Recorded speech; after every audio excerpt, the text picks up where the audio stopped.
Hi guys, my name is Girish Bali, the host for Back to Basics, another Back to Basics for another week.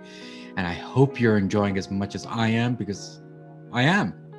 So guys, today we have a rock star, or I should say a firecracker. No, not an actual firecracker, but a firecracker. She is so vibrant and energetic, all those crazy words that we can figure out when we get into the episode. But let me just explain this.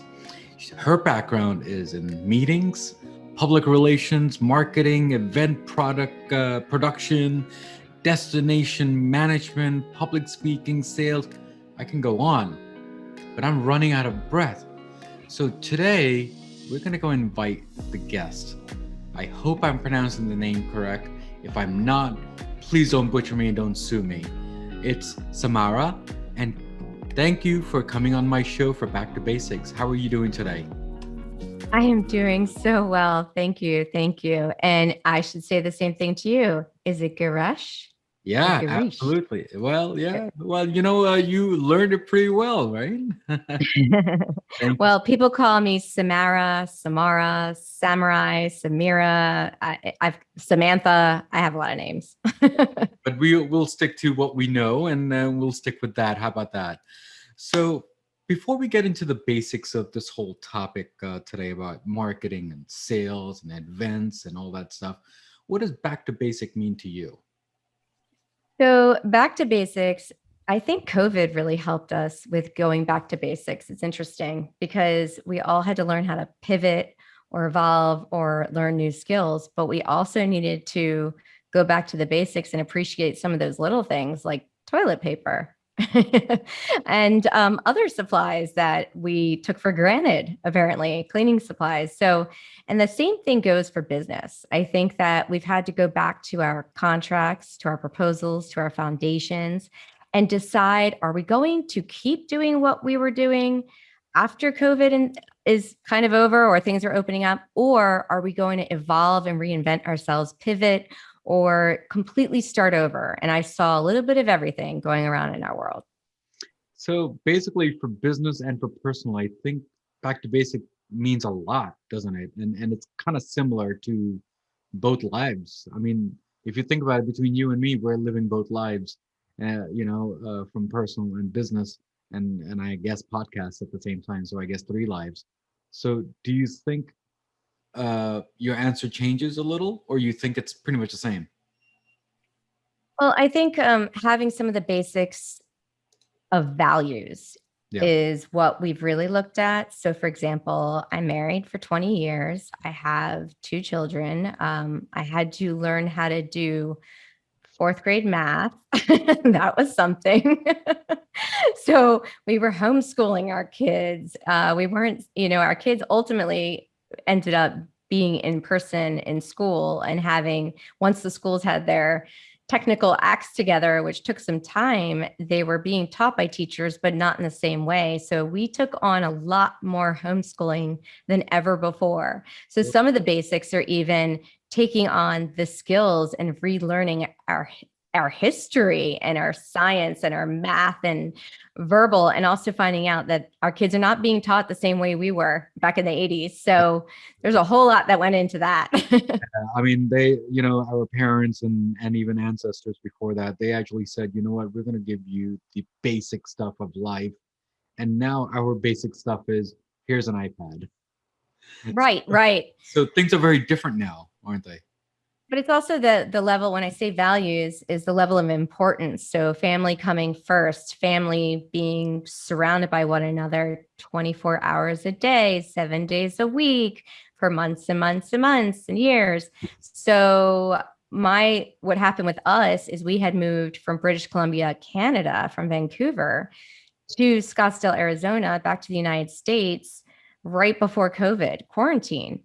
So we were actually in a small apartment. We were on top of each other. Immediately, my husband and I were working remotely. And so the dining room became the office, which became the bar, which became the kitchen. It was all in one spot. Sure. And we had to learn how to work together and have two kids on devices at the same time and try to figure out how to find all the supplies that we needed. to make these projects that the teachers were having our kids do when no stores were open. So there was all kinds of things that we had to figure out. And it was interesting because it's like, okay, how many ways can I use a toothbrush or a toilet paper roll? Because that's what we've got. So when I say back to basics, it's literal. It's not about using, it's also about survival, right? How much to use, right? So it's two different answers to that, right? So yeah, so thank you for that. So first of all, thank you for coming on my show and trying to make this vibrant and energetic on my show. So let me ask you this. Now, your title seems quite long. Okay. So let me start again and I'll finish the sentence if I can. And I try to do that in the intro. Okay. With a background in meeting, public relations, marketing, event production, destination management, public speaking, sales, fundraising, networking, social media, and training. Is there any more? Well, that's just on like a Monday. Okay, that's on a Monday. Okay. So thank God we're not doing this on a Monday, huh? So explain to me, how do we say that in one word? Is there a one word? I am woman, hear me roar. It's a statement.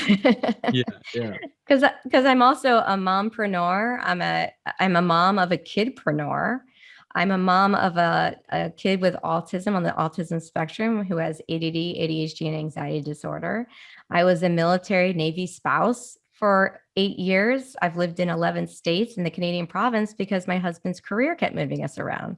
Sure. So I am resilient. I'm a networker. And a lot of these things I either learned through my career or I learned through the challenges that were thrown my way every 1 month, 3 months, 1 year to 3 years. First of all, thank you for your services of what you've done so far, of everything else. So how did it all start for you? I mean, something must have triggered to get all this 2 sentences or that I have here describing you. I mean, it's not that you woke up and saying, okay, I'm going to be this. Something. So you want to hear something funny? You're not going to believe it, but I was a shy, insecure child. So you became an introvert versus an extrovert? Is that how is there a course like that? Well, the funny thing is that my parents told me I was mute for 2 years. So they couldn't get me to talk and they didn't know what was wrong. And I'm the youngest of 3. I have 2 older brothers. And my parents think that it was just because all I had to do was point and they would do everything for me. So I didn't speak. They took me to all these specialists and it just is what it is. So I think in my childhood, I had a learning disability that wasn't discovered until much later in high school. And I had to learn how to overcome those challenges of the way that my brain operates it doesn't operate in a linear manner, which is what multiple choice and Scantrons and all those exams and the SATs, PSATs, they're all formatted in that way. So I was an all A student. However, as soon as a standardized test would come out, I would be very poorly scored. Let's say I would be put in the lowest reading and math level in the classes. And then my mom would have to fight for me to get back to where I should be. So that was one of those things where standardization doesn't fit and everyone doesn't mold into that, circle, let's say. Yeah. And it's interesting that I had to deal with that with my son because I do. So to summarize that, you're telling me that you're one of the people who don't get well with tests, but you're actually good in lifestyle or lifestyle. I mean, that's the right word, isn't it? Street smarts. Exactly. That's exactly what I believe. I am not book smart, and I get referred and sent books all the time, autograph books. And of course, I'm like, if they autograph it, I'm going to read the whole thing. That's right. But I am very people smart. I am people strong. I am environment strong. I'm a chameleon. I can hang out with people in trailers, drinking cheap beer in a chair that might be falling apart. And I don't even care, because if I'm surrounded by amazing people who are inspirational and who impact others in their lives and have great values, I am just as happy hanging out with them than being at a black tie gala with billionaires, which I also do. So for me, it's about being inclusive and accepting diversity and appreciating the person, not their business or their organization or their club as, defining them. So let me explain this to the viewers and the followers that and the viewers that I have. Just give me 1 second. So guys, just keep in mind that people who are extrovert and introvert are just bogus. If you really look at it, you have to look at your inner ability, inner skill, and bring that out in the circle, bring it out into the world, and let them see of how you are. And that's what she did. What did she do? She said that she's not in good with books nor exams, but she's a street smart person. She fought that, and now look where she is. She's a speaker. She can't even stop talking, and they made her a firecracker. And firecracker, we're gonna get into that. So, thank you for that. So, why a firecracker? So, I think, well, first of all, to back up to your original question, I became a corporate event planner right out of college and started in New York City. I was a psychology major, and as soon as University of Maryland psych classes had an MBA, had a MBA student throw me on a couch and try to ask me questions and not solve my problems, I was like, I'm not doing that to anyone. I'm out of here. So I immediately switched my major to public relations in the College of Journalism. So that's where the PR started coming in. And the journalism, the best part about being in that program was that we learned all the core classes included in journalism. So it was written, internet had just come about. So I learned how to do HTML back of house. So there's a lot of things that went into that education. And then I got a job working for a corporate event production destination management company in New York City called Empire Force Events. And I have an amazing relationship with them. I'm still very close with the owners, and she's like a sister to me. And so when she needs me, I usually jump in and help her out. So it's kind of that community building from there. I was raised by the founders of our organizations in the event industry. I wanted to do events because my mom was planning conferences for, I'm going to say this and you're going to be like, what? IANS, which is International Association of Near-Death Studies.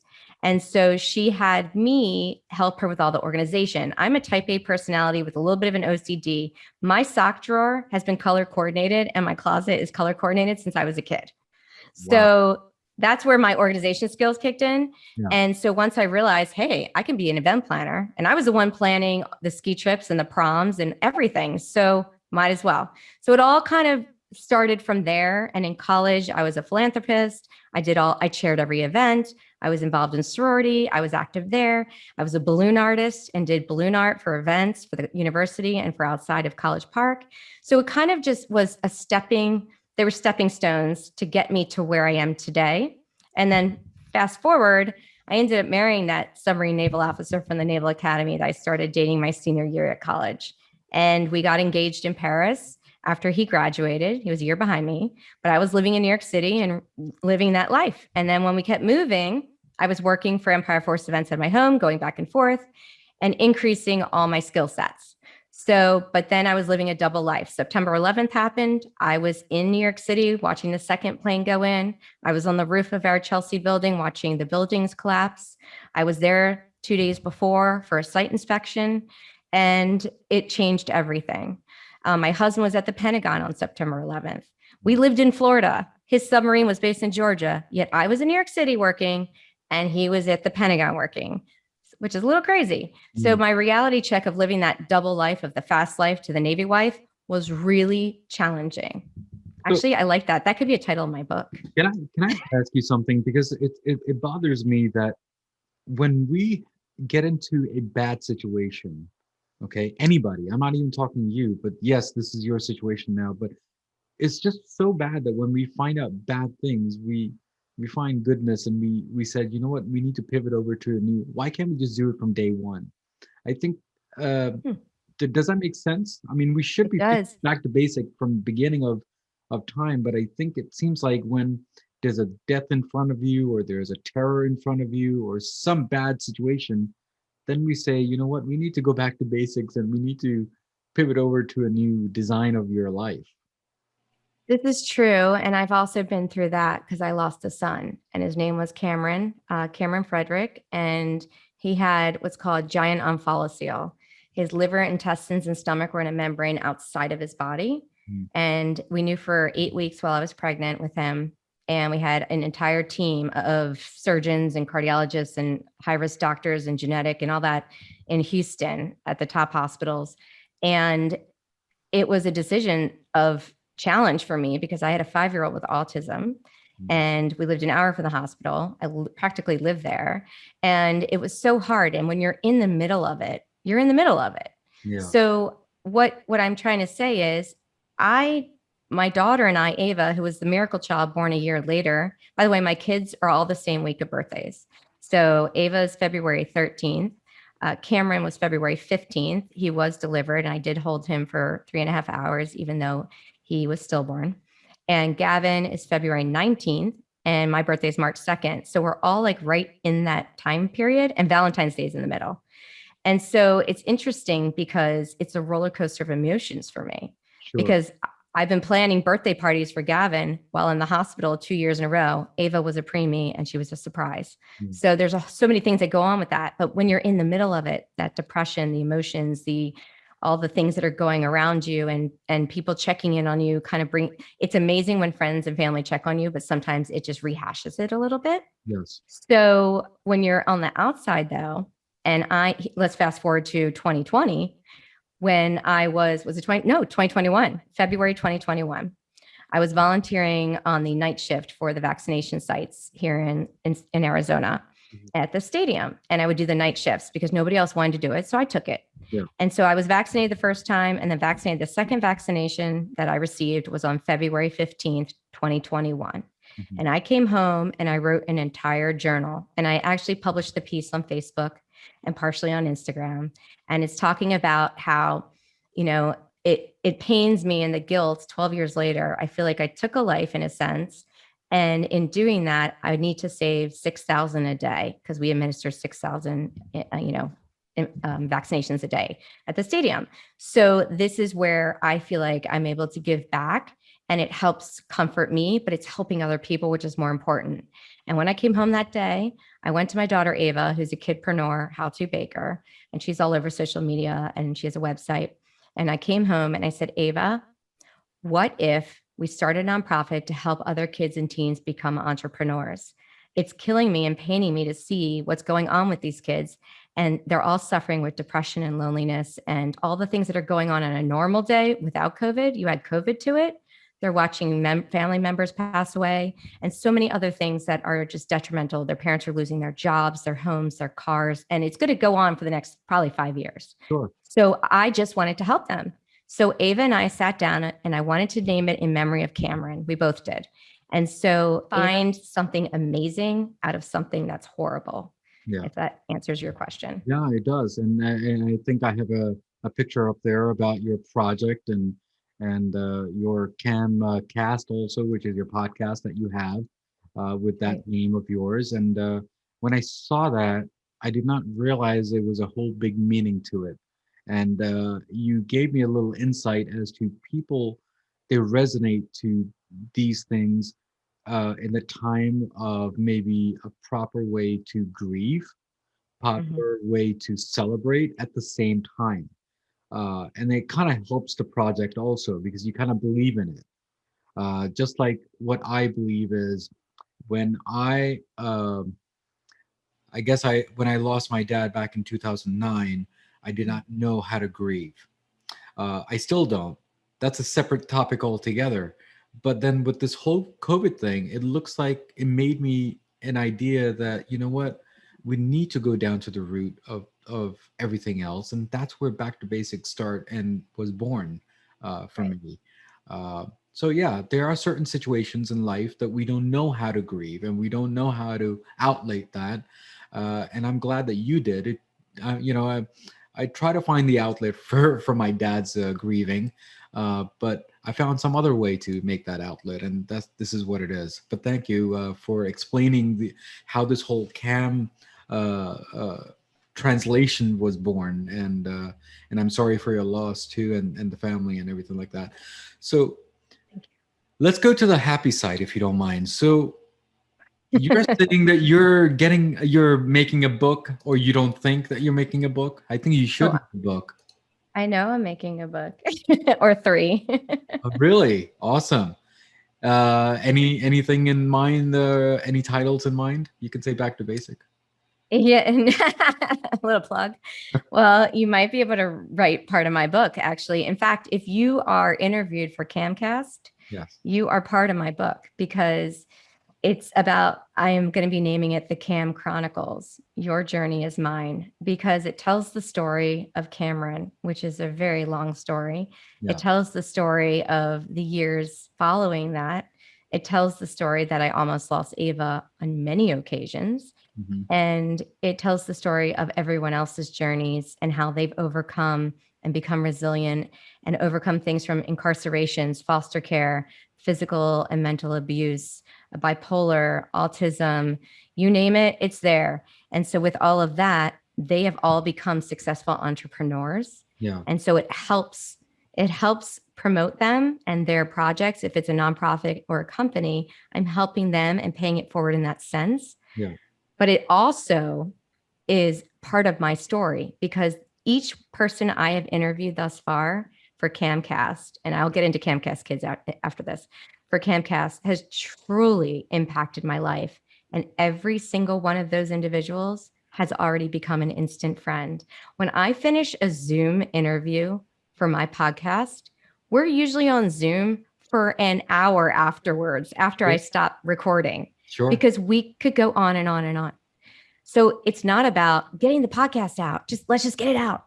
It's about sharing the messages and the stories of others who have come through, have survived adversity. And from adversity comes success and creating a family and a village. And I am a family village creator. Yeah.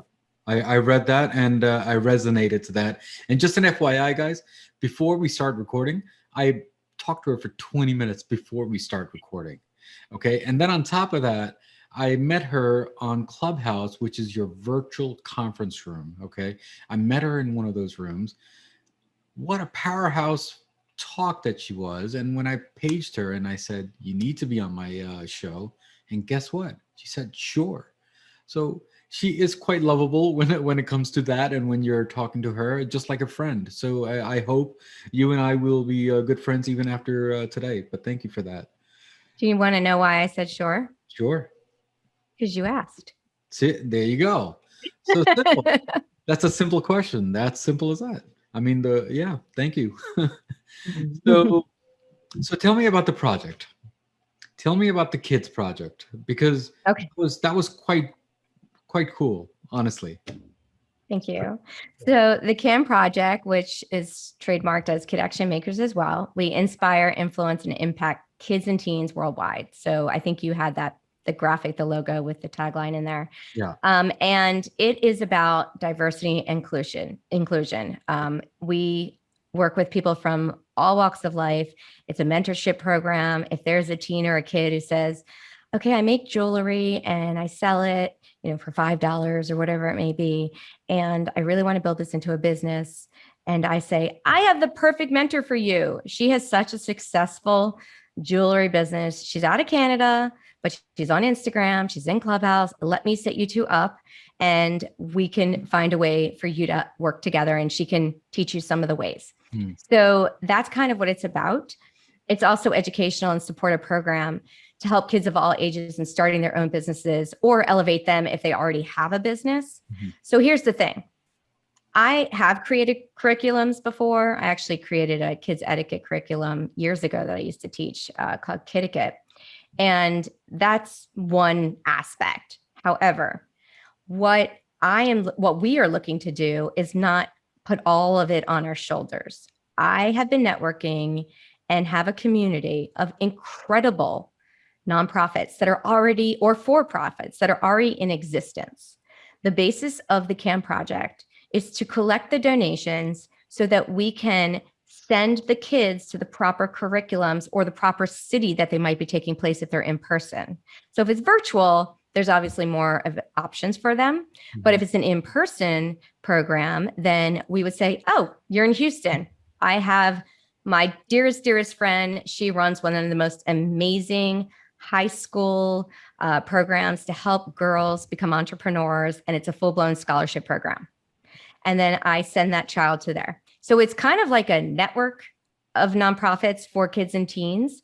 And it's also about helping the parents. So I have a room called the CAM Project. That's a club, not a room, a club. And anybody who is wanting to help kids can run their room under my club. Go for it. It's free, whatever you want to do, invite who you want, because I want to make sure that people have an outlet and they have a way to communicate and network.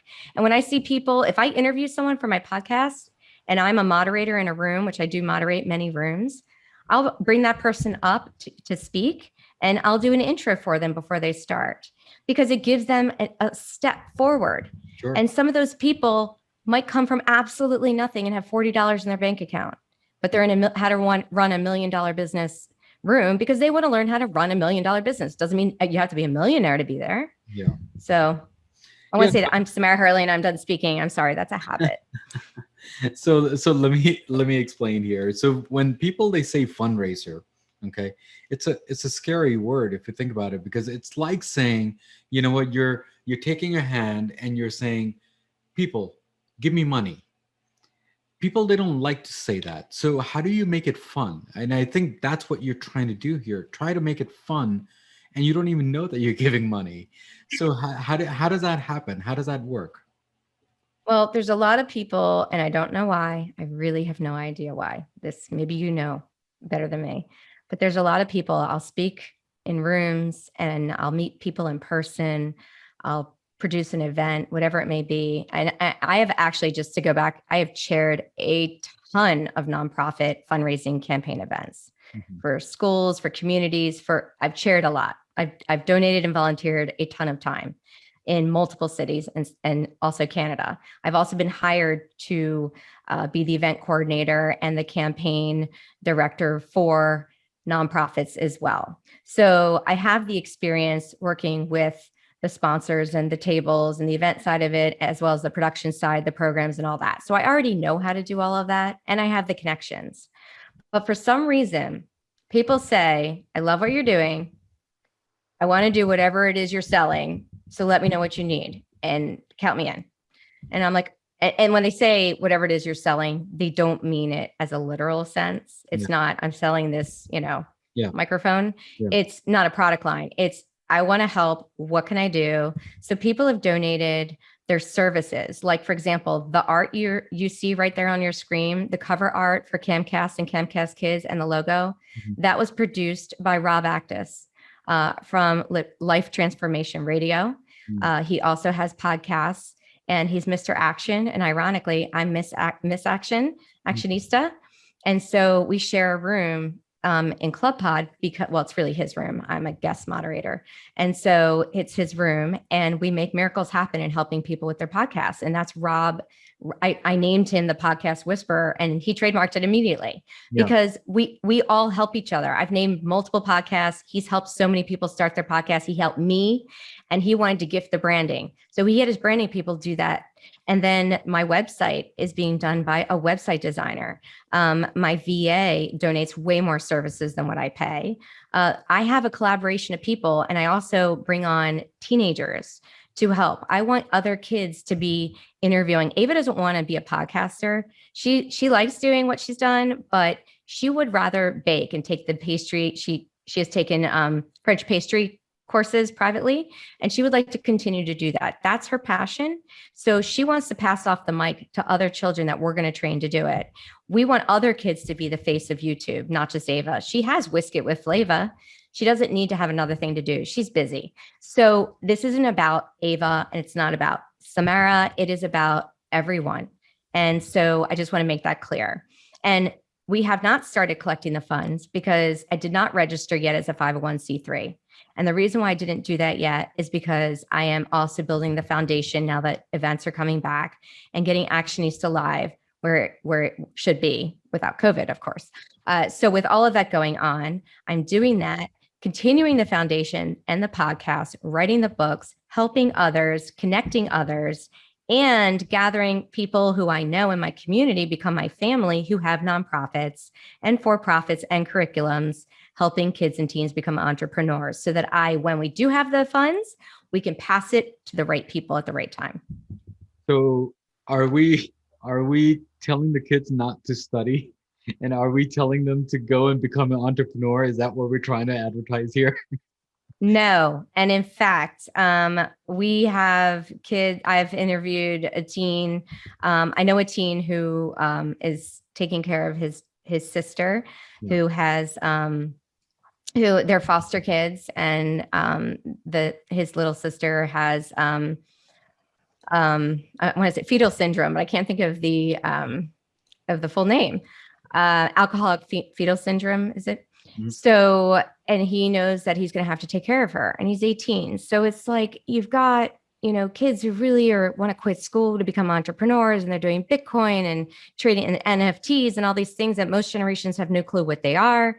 And it's great that they understand the technology and they're taking risks, but I hope that will be not their backup plan or their backup plan. You have to have more than one option, and education is super important. It's also where you create networks. So you never know who your roommate's going to be in a dorm. That could be your best friend for life. It could be your next business partner. Yeah. So there's so much more that goes into going to colleges. And I'm not saying you have to go to a 4-year university either. My son, he's going to go to a community college to start because he needs a smaller environment for his learning pattern. He's super smart. He's a science, math, engineering brain. He's very intelligent, but the way they taught in other schools could not work with the way his brain operates. Same problem I had, but different. Yeah. And so he's now in a private school for kids on the spectrum and kids with dyslexia and have other we call them superhero talents, because they really are X-Men. I'll tell you, sure. Some of these kids are really geniuses. So it's about taking that and helping them complete and go where they feel comfortable going. But I do highly recommend the education. Yeah. Yeah. Samara, do you have any, this is like such a powerhouse talk with you, and it seems like I can go for hours on this. But do you have any last words before we let you go today? Kill people with kindness. Be kind. I've never said that out loud, but that's my motto. That's what I do. Look at that. You got something new. You got something new today. I do. Kill people with kindness. Okay. So you're going to come across people that aren't going to like you, or your values don't mesh, or your beliefs are different. You have different politics, or it's race or color or religion or whatever it may be, or sex. You're going to come across bosses and people who will reject you. Rejection is part of it. And you have to, there's two things. One is turn a rejection into it's a positive rejection. You're only learning from it. It hurts at the time. Do what you have to do to get over it. I meditate, I breathe, I call the right friend, have the right mentor, the right coach, and have that person put you in the right mind space. Mm-hmm. And the reason why I say kill people with kindness is because there are mean people in the world. It's unfortunate. It's just the way the world works. Yeah. And so when I have someone that's a frenemy, or someone who doesn't really know me and they all automatically decided that they don't like me, I kill them with kindness. I show them the love and the value. And you know what? Every single time I've done that, they've become my close friend after. Yeah, absolutely. Thank you so much for making this show bright. And I'm very honored that you came on my show, but thank you again. Hope you and I will be great friends even after this, and help each other out in future collaboration, whatever we come up with. I appreciate that. And thank you for having me. And I can't wait to have you on my podcast. Absolutely. I want to be on that book. That's what it is. Well, your journey is mine. There you go. Thank you so much, Samara, for coming on the show. So, guys, we spoke with the firecracker. Is that what we want to call her? Yeah, let's call her that. Well, anyway, so today, what we talked about is that your grief could be the strongest and your biggest tool of your life. And you can make that big, you can make that small. It's all up to you how you want to do that. So basically what I'm trying to say is good content makes successful life. That's what I'm trying to say. And it does matter. I know it sounds weird how I say it, but it's true. So here's a comment. And here's a quote of the day, as usual, Back to Basics has. Okay, so here it is. So the quote of the day is, good content isn't about good storytelling. It is about telling a true story well. Now, that's what she did. Now, did she cry when her son passed away? Yes. Did she say that, oh God, what am I supposed to do? Yes. But what did she do? She turned around and made a powerhouse network of hers. And she made a family business out of it. Her daughter's doing it. The husband's doing it. I'm pretty sure someone else is doing it. I'll be doing it too eventually. So let's see what happens there. So guys, as usual, as always, at the end of the episode, what do I always say? Remember, everything in life goes back to basics, and that's what we did today, guys. Guys, keep on commenting me, good, bad, evil, either way, it will make my show strong. Good quality content, good quality guest, definitely good quality host, and that's what it is. So guys, take care, God bless, and I'll see you next week. Next week's episode on Back to Basics. Your journey, your book, and everything else. What does Back to Basic mean to you, and what is your Back to Basic moment? Well, for me, Back to Basics is all about change. And one of the big things that we can do in our lives is the way we handle change. So that's always been my theme. My theme in life is about managing change and how people should be better able to manage change. Yeah. So my talk is called Embrace the Crazy, and that's been my theme because life can throw you lots of curveballs. Yes, they can. And the way you deal with it is often the predictor of how it's going to come out on the other side. So what I teach people habits of change, things that you can build into your life.